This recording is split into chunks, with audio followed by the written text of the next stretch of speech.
We've been working with our colleagues in the hospital community for quite a while to make sure that they have every resource they need to fight the virus, but we also need everyone else to play their part in this fight. As most people know, yesterday the Commonwealth reached a tragic milestone, 10,000 confirmed COVID deaths here in the Commonwealth. This merciless virus has undoubtedly impacted practically everybody one way or another here in Massachusetts. And reaching this unfortunate milestone serves as a reminder that COVID is a complex and potentially deadly virus. We get the fact that for many people it can be mild or even invisible, which is one of the things that makes it particularly insidious. But we can all, if we have it, spread it to some others for whom it could be a life-threatening and extraordinarily dangerous illness. And that is really, in many respects, where the tragedy comes from. We've learned a lot about this virus since last spring, but we still have a long way to go. And at the end of the day, the tools we've put together only go so far. We can only set up so many extra beds. Every single person in Massachusetts needs to appreciate the significance of their role in dealing with the spread of this virus.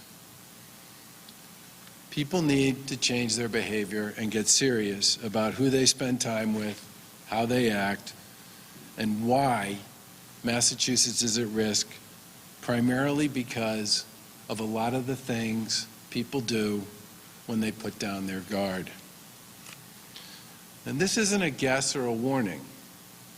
There's a growing base of evidence across the country that a big part of what's been driving the increase in cases and hospitalizations is in many respects what I would call the individual acts of many people engaged in familiar activity on a casual basis with people they're familiar with. And there have been several studies that have been done that have shown that people's social circles have actually grown since last spring, primarily as a result of people getting comfortable that the virus had receded. But the math here is pretty simple.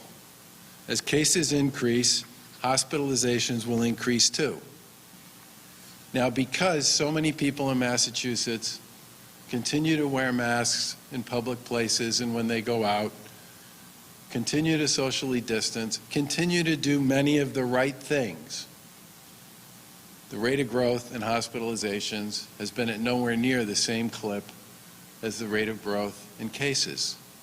But the simple truth is, they're both heading in the wrong direction, and they've been heading in the wrong direction now since Labor Day.